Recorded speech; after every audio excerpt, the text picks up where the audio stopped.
Sanibonani benilandelelayo uGadini. Namhlanje ngithi ake ngiqebule nje lapha kumavidiyo ami aku-YouTube. Ngidonse ngizofaka la ku-TikTok. Ngesizathu sokuthi ngabe ngidonsa ngiqobe ngiyifake ngani. But-ke uzokwazi ukuthi uyobuka ephelele ku-YouTube. Ngifuna ukuthinta le ndaba yokuthi uthi uyohlola kumuntu. Umuntu avele afike abambayeke, angenaphuma, ajuluke, azesule, abheme, acele amanzi, kuphuziswe amanzi, athume ingane esitolo, ehle enyuka nje angene izindlu, abale zonke izindlu umuntu. Hayi bo, ayabamangaza abantu ukuthi yenziwa yini. Leso simo sikanjalo, hhayi ngingathi unenhlanhla uma ungaqondani naso. Uthi uzobe ufike ngaphambi kwabantu abathathe kuqala kunawe, ahlolele bona, abanike whatever abanika yona, abambayeka, yasuka lapho sethi wena buya kusasa. Kusasa uthi uyabuya, ngisho kuthiwa umbonile kusasa uthi uyabuya, kuthiwa hhayi akekho, ubuye kusasa futhi. Inkulumo isho nje ubuye kusasa futhi. Uthi uyabuya kusasa futhi, kanti ubey'tshela uzodika ibala ungabusabuyi, vele ubuye-ke wena obuxakekile. Umbone futhi ukuthi ukhona, vele kuthiwe nje akekho. Uma uqabike wamfica ubone umuntu uthi uyajuluka ebusweni, uhluleka ngisho ukubheka umuntu, niyabhekana ngamehlo, akhophoza abheke phansi, ashintshe abe ne-anger umuntu, abheme isinefu, abheme angapheli, aze angaze abheme ngisho isinefu into e-wrong angayibhemi edidekile fanele enze njani.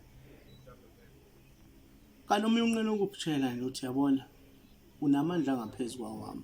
Iyenzeka-ke leyo nto, yenzeka ufike kumuntu kanti yena akaboni wena, ubona laba abakuphethe nalaba abangimbethe, ubona kahle kahle ibutho lakho, ubona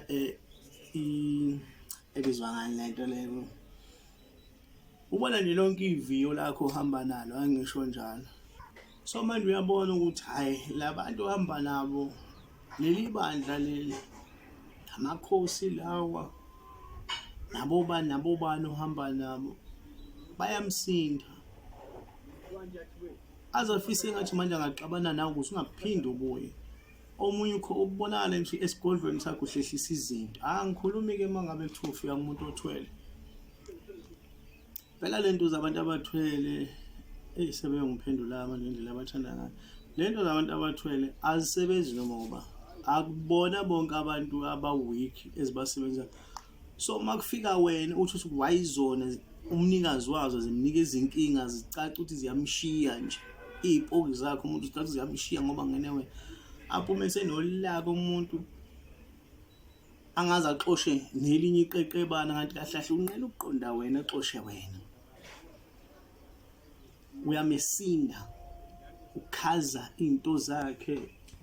So manje umuntu-ke uma ngabe umesinda uthothi mhlawumbe ukhaza ney'nto zakhe akudonsa ngazo, nizoba izitha uma ulokhu ubuya ngoba kahle kahle yena uyakuxosha akufuwe. Omunye uyaba neqiniso nesibindi akutshela cha, ungaphezu kwamandla ami, wena unamandla akudlula mina, ngeke ngikwazi ukusiza. And into zakho, idlo zakho lisuke libaza abantu engafanele liy'veze kubona because kungenzeka benze u-wrong kuzona. So bese livele lishaya ngodongo olukhulu luvimbe, angakwazi ukusebenza, angakwazi ukuhlola, njengoba ngisho ukuthi angabhema isinemfu, into ongayazi aloku ebhemile, bambeyeka afuna idosha elalahleka kudala athi usabheka lona, kanti udla isikhathi ajulu. Angikhulumile uma-ke kwathiwa ave edumile, ave hlola, ave basebenza, kuvele kube ngathi nje lowo muntu loyo indaba ife ngalesikhathi bekuchazela ukuthi ave sebenza, ave edumile, ave hlola, ngoba uyena ofika kushayela iflobhe enkulu. Avele nje omunye-ke angaloke nje bambeyeke ngene ephuma vele akwenyanye nje, akwenyanye, azame ngazo zonke indlela ukuthi akuxoshe. Mhlawumbe athi vele mina sengivalile, mina ngisahloli manje, mina ngisalapha, akusangeni umuntu, kanti uyakuxosha, uyamsinda. Abanye bethu banamandla amakhulu ongeke uze uhlolelwe noma ubani, ongeke uze ulashwe noma uba. yingakho-ke ingekho inyanga ekuthiwa yenza zonke izinto. Kuhlukene ngemigudu, khona abantu abanamandla angaphezu kwawakho ngokuba bazosebenza, khona abantu abanamandla angaphezu kwawakho bengakofakwa amanzini, bengakokhushulelwa sithunywa, bengakathwasiswa lutho, kodwa uthi nje bafika namandla amakhulu azomesinda umuntu, bafike namandla amakhulu ngisho kukhona iy'lwane zakhe azozikhathaza zixabane nomnikazi wazo, agcine umnikazi wazo sexabana nawe. Into eyenzekayo leyo, into eyenzekayo leyo, usuke uthi idlozi lakho liyabakhetha abantu, liyabona ukuthi lo akafanele ukwazi iy'ndaba zakho, akekho esimeni ukuthi akakuhlolela and akekho esimeni sokuthi akakwelapha, akanawo lowo mandla, akanikiwe wona.